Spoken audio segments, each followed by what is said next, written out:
right, check this out. So I just picked up this used imported Beretta. Got it courtesy of Tri-City Golden Gun out in Tennessee. Super cool to deal with over the phone. A little bit tough to find. The condition of this one, a little bit of a worn finish on the frame. It's a little mucky. I'm about to clean it up. But overall, not bad. Some of the ones on Gunbroker had some destroyed threads from the fake suppressor removal that they have for importation. This one looks like it was done correctly. I figured it would be good because it came with a thread protector on it in the photos, so I kind of knew it would thread on. The adapter is still in the mail. Came with one proper Beretta magazine, and I just ran down to collectors. I think they have more in the back, but the guy's on vacation, but I picked this one up as well. I don't think this is factory, but we'll see if she runs. Yeah, we're about to clean this thing up, see how it looks without all the muck, and then maybe we'll shoot it. Got some other cool, fun parts in the mail, so we'll update this. I just wanted to get a video of the original condition before I started tinkering around with it. Pretty cool. I want to note also the size. It is actually pretty close to my Mark IV. I do have the Otter Creek titanium 22 can. Honestly, probably would look pretty good on there, but I ordered their K can, so it's like a 3.5-inch version of this. So we're gonna see when that thing comes. It's on the way, Form 3 to my dealer right now, but just to kind of get a quick visual reference. Yeah, I think the smaller can is the right move on this. I think it'll be really nice. All right, little update. I got the grips off and scrubbed down. The mag release. First thing I did was take the mags apart. They were disgusting inside. So when I test it, we're not going to have any magazine-related feeding issues, hopefully.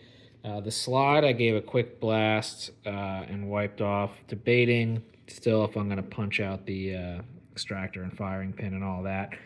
I wasn't going to, but I got the frame apart, and I don't know, let me put this light on, see if you can see.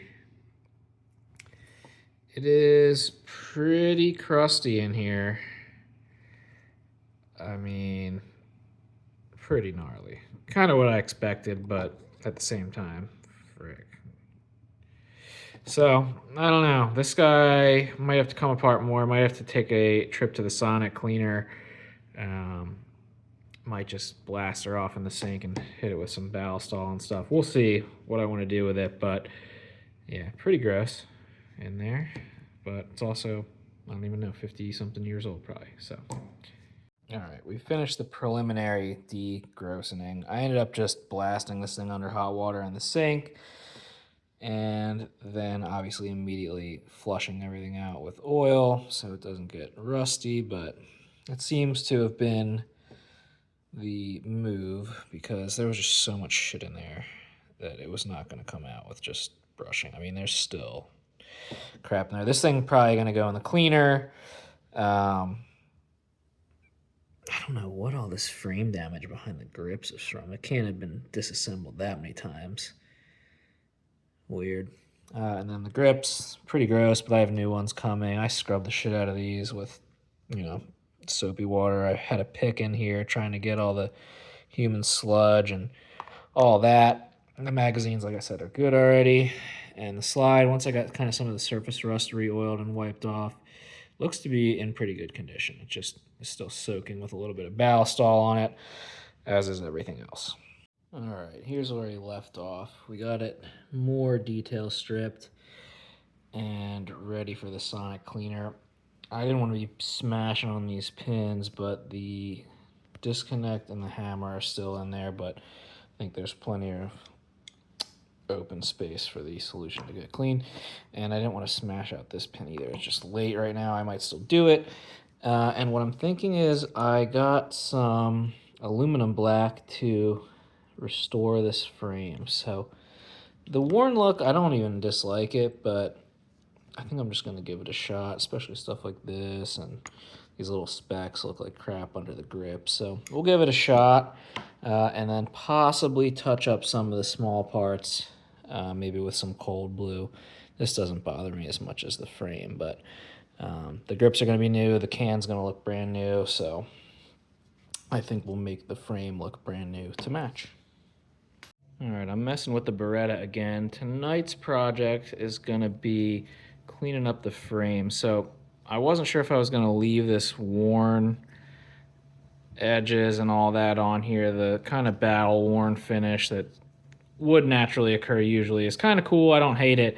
But on this, I got these brand new grips, and kind of this little pecking, whatever that would be, looks like crap because you can see it kind of right on the edges and below them.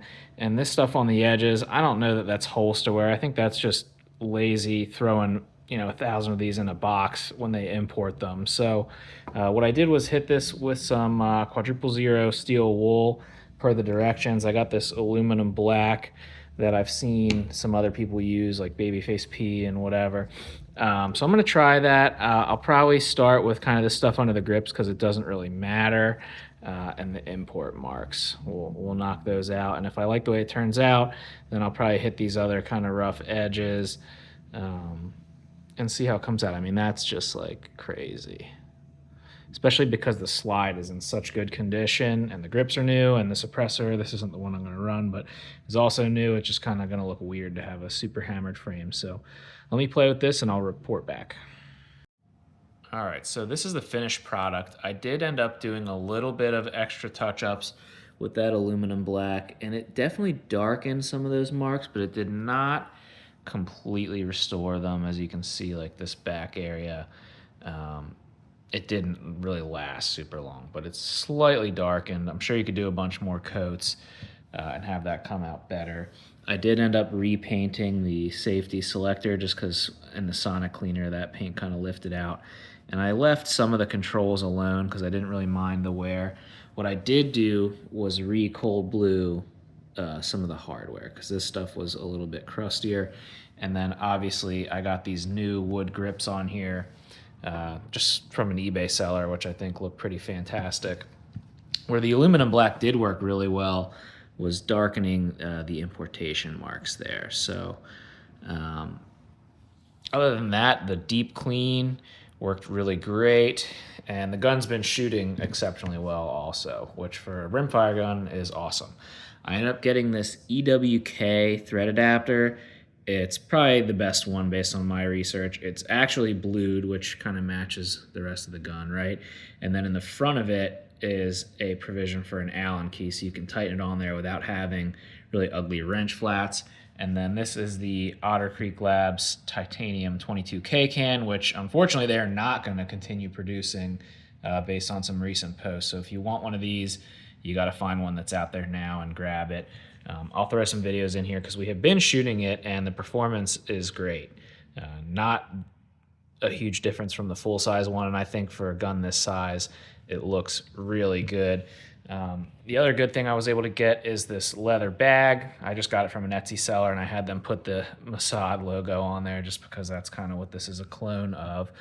And I went to Collectors, and I was able to get those other magazines that I mentioned. These are super hard to come by, and they're very expensive. If you look on Gunbroker, like upwards of $200 a piece. So I got the whole lot for a really good price. These 4 additional ones are factory, as is the one that's in here now. And then this one is an aftermarket one, plastic base plate, kind of not as nice looking if you look up close. It's a little bit chintzier, but they do all run. So I might not keep all these, but they are very annoying to load and pretty limited capacity. So the only other thing I did with this was I threw a little dab of paint on that front sight.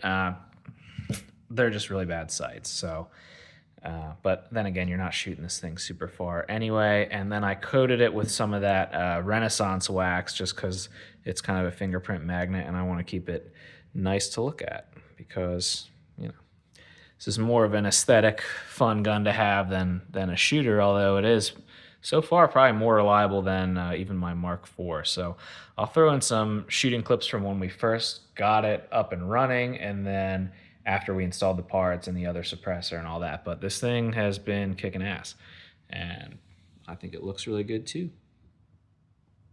Just test fired this thing, it ran and it groups.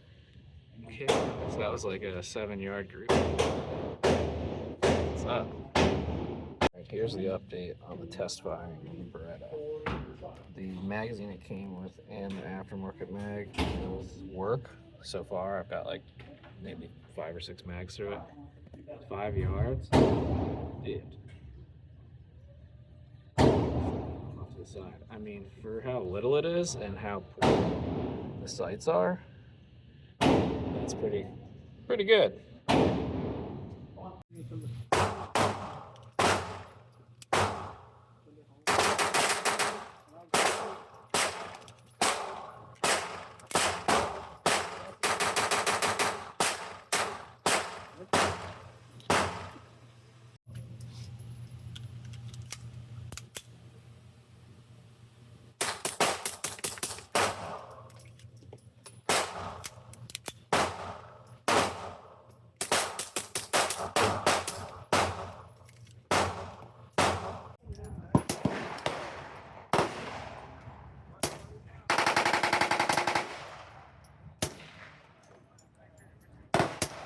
Now we have the full size on here. Go ahead and grab a mag and just let her rip. Make sure you put some in the dirt so we can hear it. So quiet.